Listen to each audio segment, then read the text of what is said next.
कांग्रेस की मजबूती बढ़ रही है और वो बीजेपी की बेचैनी बढ़ा रही है, क्योंकि बीजेपी जानती है कि जैसे जैसे कांग्रेस मजबूत होगी बीजेपी की सत्ता की कुर्सी से दूरी बढ़ती जाएगी, क्योंकि देश में 200 से ज्यादा ऐसी सीटें हैं जहां कांग्रेस और बीजेपी के बीच आमने सामने की टक्कर है। और वैसे भी राहुल गांधी की सक्रियता 2024 लोकसभा चुनाव में अपना असर दिखा ही चुकी है। कांग्रेस ने बीजेपी के 400 पार तो दूर, अकेले के दम पर बहुमत तक का सपना चकनाचूर कर दिया था। यही वजह है कि बीजेपी किसी न किसी तरह गांधी परिवार को निशाने पर लेती रहती है, गांधी परिवार को कमजोर करने की फिराक में लगी रहती है, क्योंकि बीजेपी जानती है कि कांग्रेस को कमजोर करने के लिए गांधी परिवार को कमजोर करना बेहद जरूरी है। ऐसे में अभी तक सोनिया गांधी और राहुल गांधी तो बीजेपी के निशाने पर रहते ही थे, अब बीजेपी के निशाने पर पहली बार सांसद बनी प्रियंका गांधी भी आ गई हैं। तो आखिर क्या है बीजेपी का प्लान? क्यों बीजेपी को खटक रहा है गांधी परिवार, और क्यों गांधी परिवार को कमजोर करना चाहती है बीजेपी? और सबसे बड़ा सवाल, क्या अब प्रियंका गांधी की संसद सदस्यता चली जाएगी? इन तमाम सवालों के जवाब जानने की कोशिश हम अपनी इस स्पेशल रिपोर्ट में करेंगे। नमस्कार, मैं हूं अंशिता। कांग्रेस एक बार फिर मजबूत हो रही है। राहुल गांधी के नेतृत्व में पार्टी एक बार फिर अपना खोया हुआ जनाधार पाने में सफल हो रही है। और बड़ी बात यह है कि राहुल गांधी का नेतृत्व तो सिर्फ कांग्रेस ही नहीं बल्कि इंडिया गठबंधन के घटक दल भी स्वीकार कर रहे हैं। यही बीजेपी की चिंता का सबसे बड़ा कारण है। इसलिए बीजेपी बार बार राहुल गांधी के खिलाफ कोई ना कोई साजिश रचती रहती है। हालांकि ये कोई पहली बार नहीं है। इससे पहले जब तक राहुल गांधी राजनीति में बहुत ज्यादा एक्टिव नहीं थे, तब तक बीजेपी के निशाने पर सोनिया गांधी रहा करती थी, और अब राहुल गांधी रहते हैं। लेकिन अब बीजेपी यही नहीं रुक रही है। राहुल को और उनकी छवि को नुकसान पहुंचाने में बार बार विफल हो रही बीजेपी अब प्रियंका गांधी को भी निशाने पर ले रही है। यानी सोनिया गांधी, राहुल गांधी के बाद अब प्रियंका की संसद सदस्यता पर बीजेपी की नजर है। अब इस तरह के दावे क्यों किए जा रहे हैं, इसे समझने के लिए सबसे पहले ताजा मामला जानते हैं। तो आखिर क्यों अचानक से ये दावे किए जाने लगे हैं? दरअसल प्रियंका गांधी की सांसदी को लेकर बीजेपी नेता नव्या हरिदास ने एक याचिका दायर की है। ये वही नव्या हैं जिन्होंने प्रियंका गांधी के खिलाफ चुनाव लड़ा था। अब उस याचिका पर केरल हाईकोर्ट ने प्रियंका गांधी को समन जारी कर दिया है। आप जानते हैं कि प्रियंका गांधी ने नवंबर 2024 में वायनाड लोकसभा उपचुनाव में कांग्रेस के टिकट पर चुनाव लड़ा था और जीत हासिल की थी। ये सीट उनके भाई और वायनाड से सांसद राहुल गांधी की तरफ से रायबरेली सीट को चुनने के बाद खाली हुई थी, क्योंकि आपको याद होगा राहुल गांधी ने 2 सीटों पर चुनाव लड़ा था और दोनों पर ही जीत हासिल की थी, और इसके बाद रायबरेली सीट को उन्होंने चुन लिया था और वायनाड को खाली कर दिया था। प्रियंका ने भारतीय कम्युनिस्ट पार्टी यानी सीपीआई के सत्यन मुकेरी को 4,10,931 वोटों के अंतर से हराया, जबकि बीजेपी की नव्या हरिदास तीसरे स्थान पर रही। नव्या हरिदास, जो केरल बीजेपी महिला मोर्चा की महासचिव और पूर्व पार्षद हैं, उन्होंने प्रियंका गांधी की जीत को चुनौती दी है और केरल हाईकोर्ट में एक याचिका दायर की है।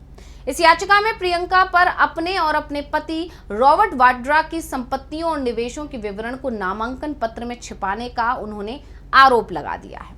तो नव्या हरिदास ने दावा किया है कि प्रियंका गांधी ने अपने हलफनामे में कई अचल संपत्तियों, रॉबर्ट वाड्रा के निवेशों और चल संपत्तियों का विवरण नहीं दिया, जो चुनावी प्रक्रिया में पारदर्शिता के लिए जरूरी था, और इस तरह की जानकारी छिपाना भ्रष्ट आचरण की श्रेणी में आता है।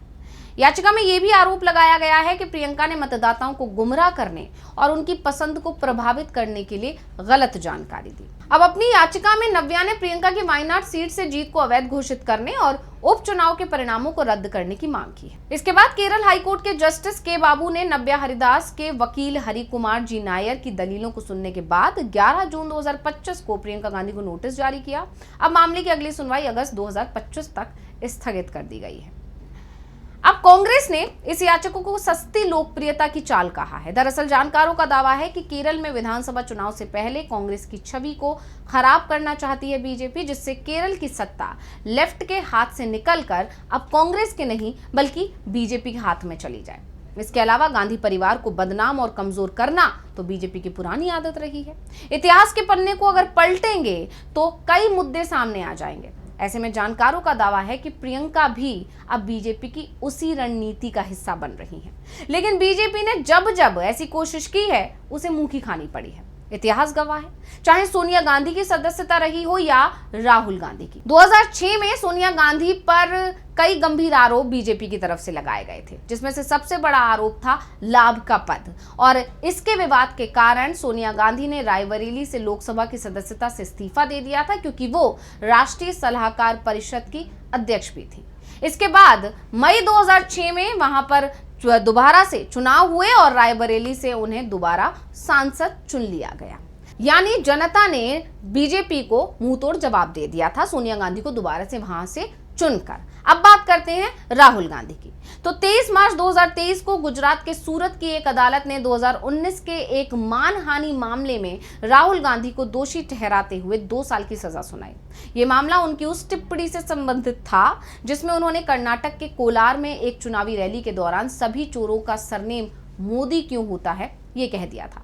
इस टिप्पणी पर बीजेपी नेता पूर्णेश मोदी ने मानहानि का मुकदमा दर्ज किया था राहुल गांधी के खिलाफ, और इसी मामले में राहुल गांधी को 2 साल की सजा सुना दी गई थी, जो कि अधिकतम सजा होती है। अब जनप्रतिनिधि कानून 1951 की धारा 8(3) के तहत किसी सांसद को 2 साल या उससे अधिक की सजा होने पर उनकी संसद सदस्यता तत्काल रद्द हो जाती है। और इसी का नतीजा ये रहा कि 24 मार्च 2023 को लोकसभा सचिवालय ने राहुल गांधी की लोकसभा सदस्यता रद्द करने की अधिसूचना जारी कर दी। ये अयोग्यता 23 मार्च 2023 से प्रभावी थी, यानी तुरंत एक्शन लिया गया। हालांकि जिस तरह से लोकसभा की तरफ से जल्दबाजी में एक्शन लिया गया, उस पर भी सवाल खड़े हुए थे और इस पर भी बीजेपी आलाकमान घिरा था।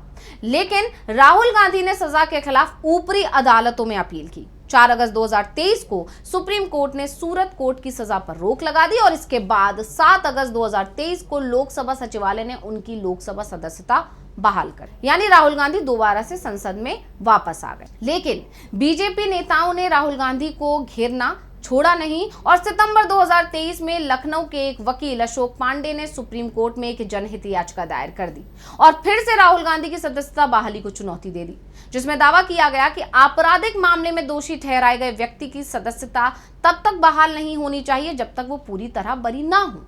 इस याचिका का कोई ठोस परिणाम सामने नहीं आया, यानी इस याचिका को तवज्जो ही नहीं दी गई। अब हाल में राहुल गांधी उत्तर प्रदेश के रायबरेली से लोकसभा सांसद हैं और लोकसभा में विपक्ष के नेता के रूप में कार्यरत हैं। लेकिन राहुल गांधी को बार बार घेरने की कोशिशें चलती रहती हैं।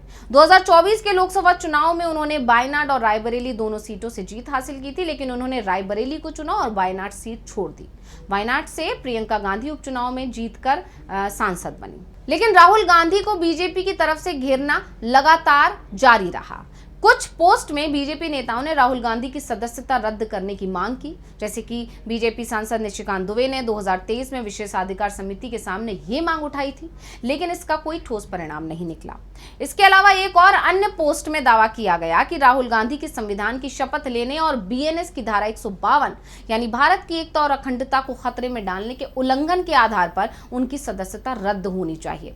लेकिन ये केवल एक राजनीतिक बयान है और इसका कोई कानूनी आधार नहीं है, इसलिए इस पर भी कोई आगे मामला नहीं बढ़ा। इसी तरह राहुल गांधी की नागरिकता का मुद्दा बार बार उठाया गया। ब्रिटिश नागरिकता का मुद्दा समय समय पर उठता रहा है। 2019 में गृह मंत्रालय ने इस संबंध में राहुल को नोटिस जारी किया था, जिसमें उनकी नागरिकता की स्थिति स्पष्ट करने को कहा गया। कुछ पोस्ट में यह भी दावा दोहराया जा रहा है कि उनकी भारतीय नागरिकता संदिग्ध है और इसके आधार पर उनकी संसद सदस्यता को चुनौती दी जा सकती है।